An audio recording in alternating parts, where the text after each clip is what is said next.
Hello everyone, कसे आहात तुम्ही? आशा करते तुम्ही सगळे सुखी आणि स्वस्त असाल.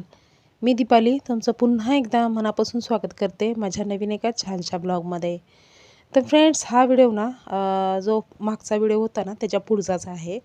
म्हणजे मागच्या व्हिडिओमध्ये आपण रात्रीपर्यंतचे किचन क्लिनिंग वगैरे सगळं बघितलं आणि त्याच्यानंतर आता हा व्हिडिओ पहाटेचा आहे.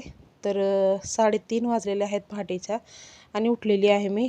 तर बाहेरचं वातावरण बघा, पाऊस नव्हता एवढा आणि आजकाल ते बारीक बारीकच पाऊस चालू आहे. एकदम बारीक पाऊस असतो आणि हवा असते जोरदार, असं चालू आहे.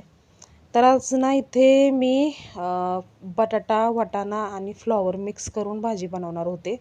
पण साहेब बोलले की फ्लॉवर नको टाकू, फक्त बटाटा आणि वाटाणाच टाक.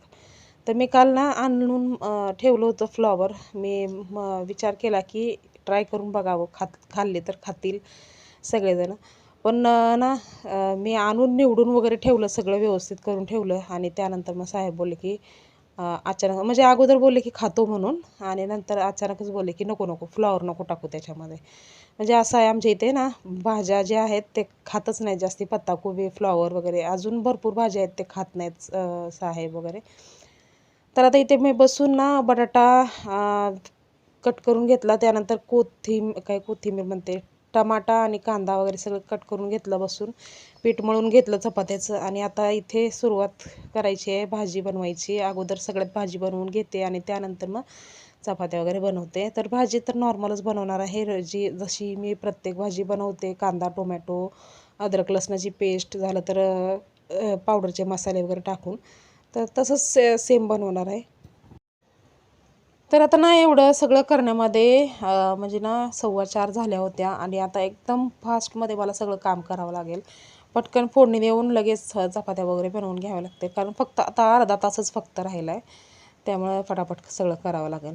आणि आता स्टीलची कढई होती, स्टीलच्या कढईमध्ये भाजी बनवायची होती ना, तर याला ना एकदम फास्टवाल्या गॅसवरती ठेवताच येत नाही. कारण की फास्टवाल्या गॅसवरती ठेवलं ना, मग ते एकदम जास्ती आग जर त्याला असली ना, तर ती कढई ना असं लालसर झाल्यासारखी होते एकदम गरम होऊन. त्यामुळं ना त्याला स्लो गॅसवरतीच त्याला करावं लागतं. म्हणून ना मी ह्या मधला जो गॅस आहे ना, गॅस स्टोव्ह बर्नर, तर त्याच्यावरतीच मी ही कढई ठेवून हे केले आणि फोडणी दिली भाजीला.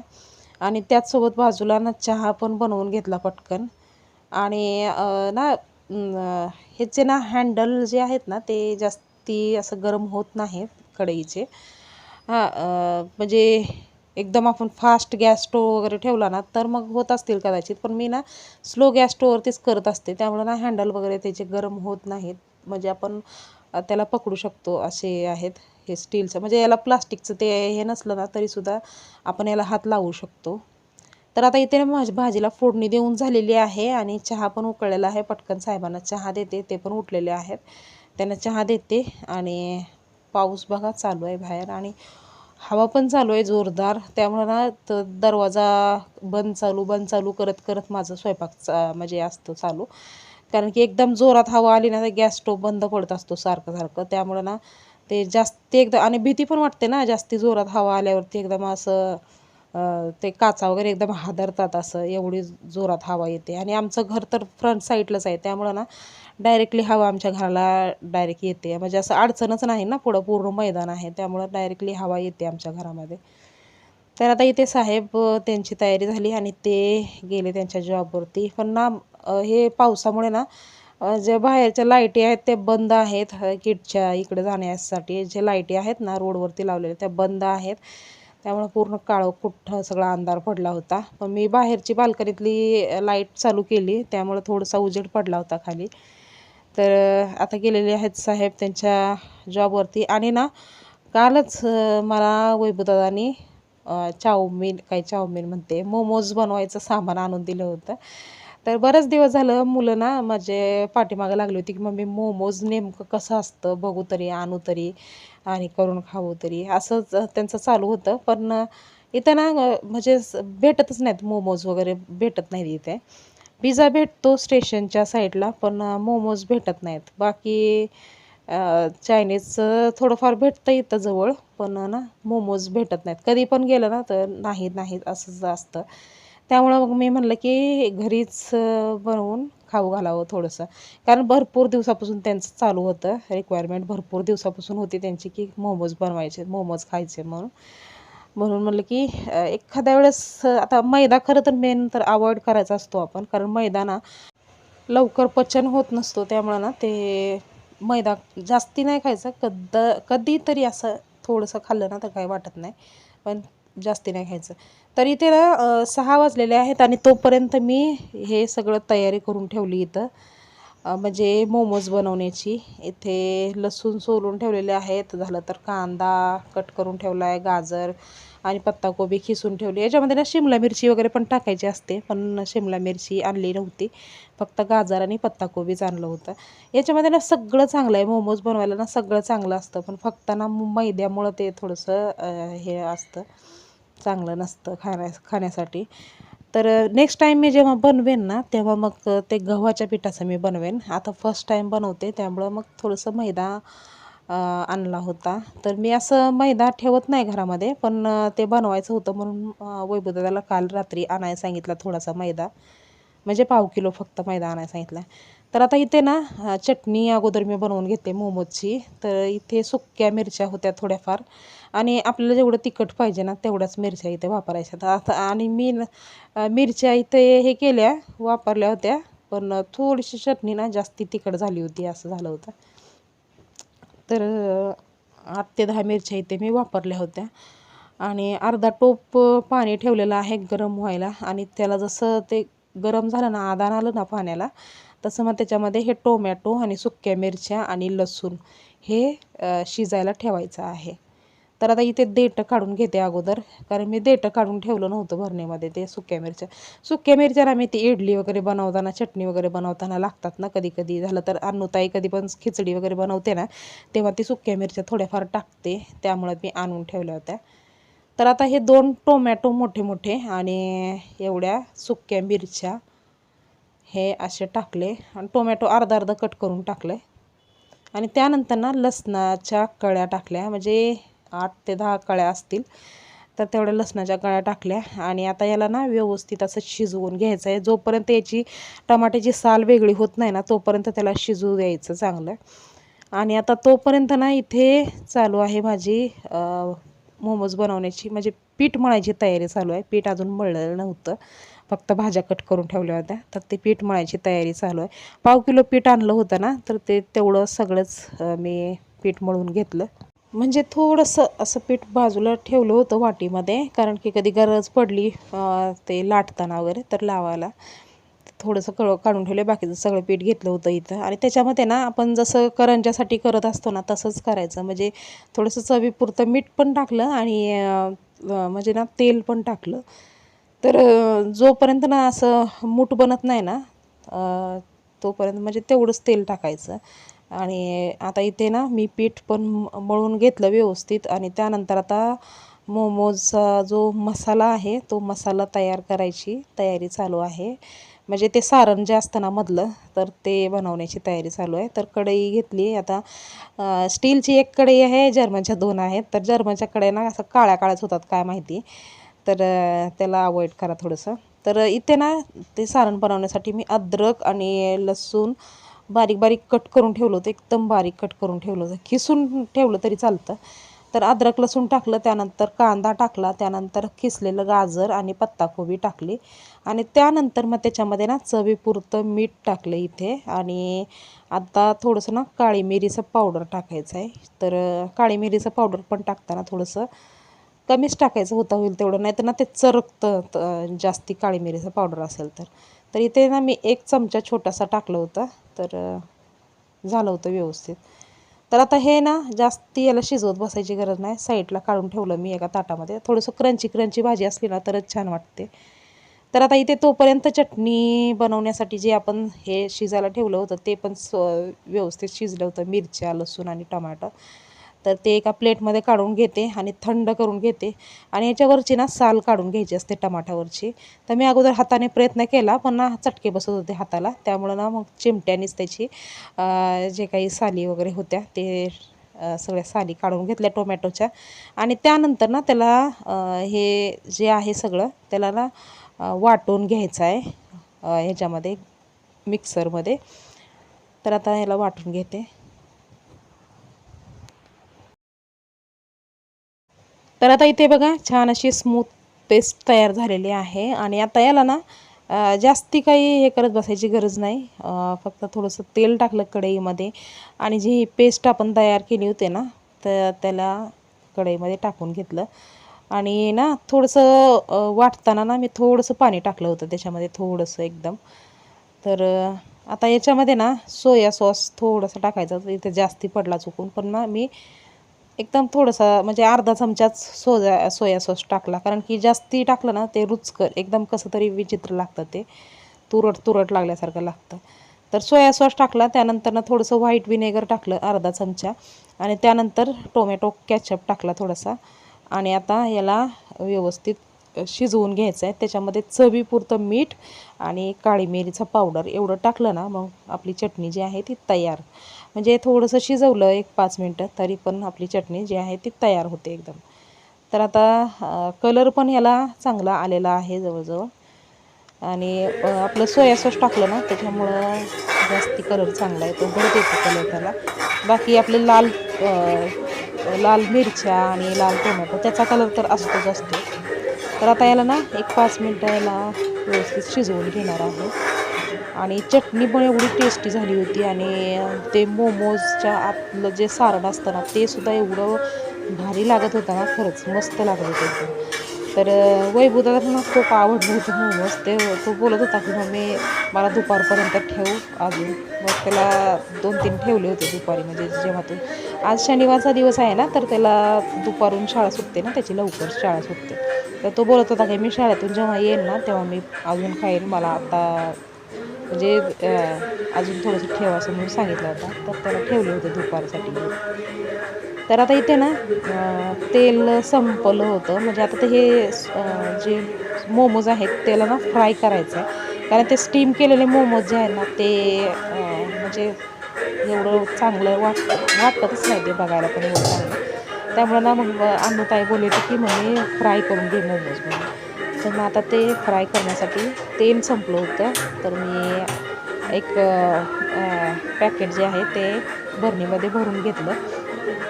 आणि आता ना पटापट मोमोज बनवून घेते. पण मोमोज बनवणं एवढं पटापट होत नाही, कारण की त्याचा आकार जो आहे ना ते म्हणजे ज्यांना येतं त्यांनाच येतं. बाकी आपल्याला म्हणजे जास्ती असं लवकर येणारच नाही ते मोमोज बनवायला.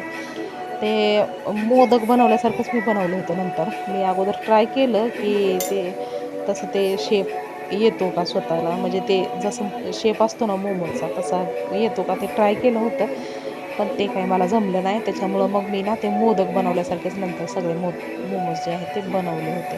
हे बघा हेच म्हणजे फर्स्टवालं मोमोज ट्राय करत होते मी, पण ते जमलंच नाही मला, एवढं व्यवस्थित आलं नव्हतं. त्यामुळं मग मी याच्या नादालाच लागले नाही, आपलं डायरेक्टली मोदक बनवल्यासारखंच बनवून घेतलं सगळं. तर फ्रेंड्स, मुलांसाठी ना थोडं कधी कधी काहीतरी नवीन गोष्टी शिकाव्याशा वाटतात. कारण एवढं रिक्वेस्ट करतात मुलं एवढं ह्याच्याने की त्यांचं ऐकावंच लागतं थोडंसं काय ना. तर आता याच्या पुढं जर त्यांनी जर सांगितलं ना कधी हे बनव म्हणून मोमोज वगैरे, तर बनवेन, नक्की बनवेन, पण गव्हाच्या पिठाचे बनवेन. कारण खूप छान टेस्टी, मलासुद्धा खूप आवडले होते मोमोज, त्यामुळे ना बनवेन नक्कीच. आणि याच बहाण्याने पत्ताकोबी वगैरे खातात ना मुलं, गाजर पत्ताकोबी हे सगळं खातात ना, त्यामुळं ते मला आवडलं होतं ते. तर आता बनवून घेतले पटापट. आणि वैभवदादाला ना शनिवार आहे त्यामुळे त्याची सकाळची शाळा आहे आणि त्याला पटकन नाश्ता वेळेवरती द्यायचा होता, म्हणून मी काही तसे मोमोज बनवायच्या नादाला लागले नाही. आणि असे मोदकासारखे मोमोज तयार केले, पटापट फ्राय केले आणि त्यानंतर त्याला नाश्ता वगैरे दिला.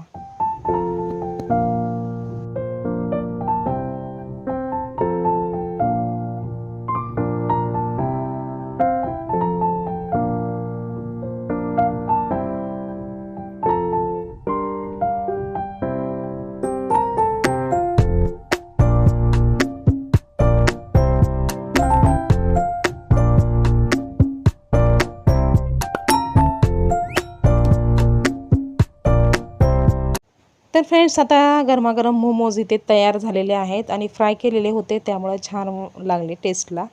तर ते स्टीम केले असते ना तर ते एवढं काही खास लागलं नसतं. तर ना मोमोज मी वैभवदाला दिले. वैभवदाने नाश्ता वगैरे केला, त्याला डबा वगैरे बांधून दिला, भाजी चपाती वगैरे. आणि त्यानंतर तो गेला शाळेमध्ये. आणि शाळेमध्ये गेल्याच्या नंतर आता हा व्हिडिओ जो आहे तो नाही म्हणतात 8:30-9चा व्हिडिओ आहे. आणि आता इथे ना माझी जवळजवळ सगळी कामं झालेली आहेत आणि मी आणि अनुताई आता नाश्ता करणार आहे. तर अनुताई ना इथे बाजूलाच उभी आहे, म्हणजे तिला ना व्हिडिओ चालू केला त्यामुळे ती पळून गेली आणि बाजूला उभारली. कधी कधी ना तिला कम्फर्टेबल वाटत नाही तिला व्हिडिओमध्ये यायला, त्यामुळं ती येत नाही कधी कधी. आणि मी मग काय जबरदस्ती वगैरे करत नाही, ती इथे बाजूलाच उभी आहे. तर आमच्या गप्पा मारत मारत चाललं होतं खाणं, तर मी म्हणलं छोटासा व्हिडिओ शूट करावा. तर फ्रेंड्स त्यानंतर आता हा व्हिडिओ आहे रविवारच्या दिवशीचा, कालचा म्हणजे शनिवारचा जो व्हिडिओ आपण बघितला ना त्यानंतर हा रविवारी थोडासा व्हिडिओ शूट केला होता, कारण मिशोचं पार्सल आलं होतं आणि हा मी ड्रेस मागवला होता. ड्रेस पीस आहे तर तो मागवला होता.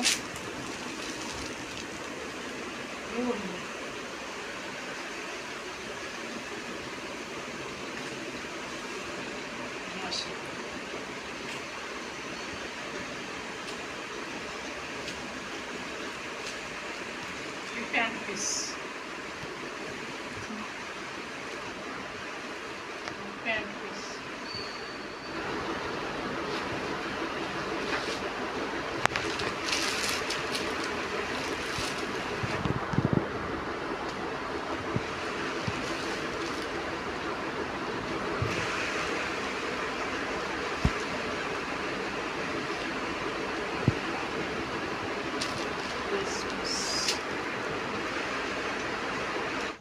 तर दुपारी पार्सल आलं होतं आणि तेवढंच मी रिसीव केलेला व्हिडिओ हे केला. आणि त्यानंतर व्हिडिओ वगैरे बनवला नाही. रविवारचा दिवस जरी असला तरी म्हणजे व्हिडिओ वगैरे बनवला नाही. आणि हा डायरेक्टली संध्याकाळचाच व्हिडिओ आहे, रविवारचाच आहे पण संध्याकाळचा व्हिडिओ आहे. तर आता इथे माझं चालू आहे म्हणजे ब्रेड तळणं. तर बेसनामध्ये जे आपण पॅटीज वगैरे बनवतो ना ते ते कसं म्हणजे ब्रेड तळलेले असतात तसंच, फक्त आता ह्याच्यामध्ये ना बटाट्याची भाजी वगैरे न भरता डायरेक्टली सिंगल पीस जे असतात ब्रेडचे ते सिंगल पीस बेसनमध्ये बुडवून ते फ्राय करायचे असं. तर साहेबांना असंच भरपूर आवडतं, त्यांना असं सिंगल पीस तळलेले. ते ना असं पॅटीज वगैरे बनवलं ते खाणार नाहीत, पण ना असं सिंगल पीस तळले ना ब्रेडचे तर ते खातात आवडीने. तर आता ना इथे दुपारची बिर्याणी वगैरे होती, बिर्याणी आम्ही बनवली होती दुपारी आणि ती होती भरपूर, त्यामुळे संध्याकाळी स्वयंपाक बनवायची काही गरजच नव्हती. आणि सकाळी ना मी नाश्त्यामध्ये, रविवार असला की काही ना काहीतरी नाश्ता असतो ना, तर सकाळी नाश्त्यामध्ये ना मी ब्रेड तळले होते. तर साहेबांना एवढं ते आवडलं होतं की त्यांना अगोदरपासूनच त्यांना भरपूर आवडतं ते. तर त्यांना ना अचानक संध्याकाळी पण ते खावंसं वाटलं, म्हणजे सकाळी जे नाश्ता केला होता तोच संध्याकाळी पण कर असंच त्यांचं हे चालू होतं. मग त्यांनी ना छोटंसं ब्रेडचं पॅकेट आणायला लावलं, कारण सकाळचं मोठं ब्रेडचं पॅकेट आणलं होतं त्यातले ना थोडेसे ब्रेड बाकी होते. तर ते बोलले अजून एक ब्रेडचं पॅकेट आणायला लावतो आणि आत्ता ते तळ, मला खावंसं वाटतं. मग आता त्यांना ते म्हणजे तळून देते बेसनामध्ये. आणि त्यांचा चालू आहे नाश्ता बाहेर, तोपर्यंत इथे मी तळून देत होते. आणि फक्त साहेबच खातात ते, बाकी अन्नूताईला आवडत नाही ते. त्यामुळे साहेबांचा नाश्ता झाला आणि त्यानंतर मग मी आणि वैभवदादा बसलो इथे नाश्ता करायला. तर आम्हाला पण म्हणजे आता गरमागरम हे ब्रेड तळले आता आम्हाला पण आवडतात, त्यामुळं आम्ही पण खात बसलो होतो इथे. आणि मग म्हणलं की रविवार आज पूर्ण दिवस काहीच व्हिडिओ वगैरे बनवला नाही, त्यामुळं मग म्हणलं की थोडंसं हे तरी शूट करावं म्हणून असं थोडं थोडं हे करून मी करत असते व्हिडिओ, म्हणजे कंटिन्यू ना कधी कधी होत नाही व्हिडिओ बनवायला. त्यामुळं मग हे थोडासा व्हिडिओ संध्याकाळचा बनवला होता. आणि आमचं ना रविवार असलं की बाहेर गादी टाकून निवांत सगळेजण पडलेले असतात, पिक्चर वगैरे बघत, झालं तर कार्यक्रम वगैरे बनत, नो टेन्शन काय. संध्याकाळचं टायमाला तर नो टेन्शन असतं, म्हणजे स्वयंपाक नसतं बनवायचं, काय नसतं, आपलं निवांत पिक्चर वगैरे एखादा लावून बसलेलो असतो सगळेजण बघत. तर फ्रेंड्स या व्हिडिओचा ना शेवट बघायला विसरू नका, कारण शेवटी ना मी वैभवदादाची एक ॲक्टिव्हिटी दाखवणार आहे. त्याला ना ते कॅशिओ वाजवायचं त्याला हे आहे ना, तर तो ना कॅशिओ वाजवत होता आणि बाहेर म्हणजे त्यांच्या मित्रांची बँजो पार्टी होती, तर त्याच्यामध्ये तो कॅशिओ वाजवताना ते मी व्हिडिओ तुमच्यासोबत शेअर करणार आहे. तर एंडिंग बघायला विसरू नका. आणि आता थांबवते इथेच, कारण की व्हिडिओ ना खूप मोठा झाला आहे, त्यामुळं व्हिडिओ आता इथेच थांबवण्याची वेळ झालेली आहे. तर फ्रेंड्स, हा व्हिडिओ तुम्हाला कसा वाटला हे कॉमेंट करून सांगायला विसरू नका. व्हिडिओ जर आवडला असेल तर लाईक करा, शेअर करा आणि चॅनलवर जर नवीन असाल तर चॅनलला सबस्क्राईब करायला विसरू नका. तर पुन्हा लवकरच आपण भेटूया नवीन एका छानशा ब्लॉगमध्ये. तोपर्यंत स्वस्त राहा आणि मस्त राहा. बाय.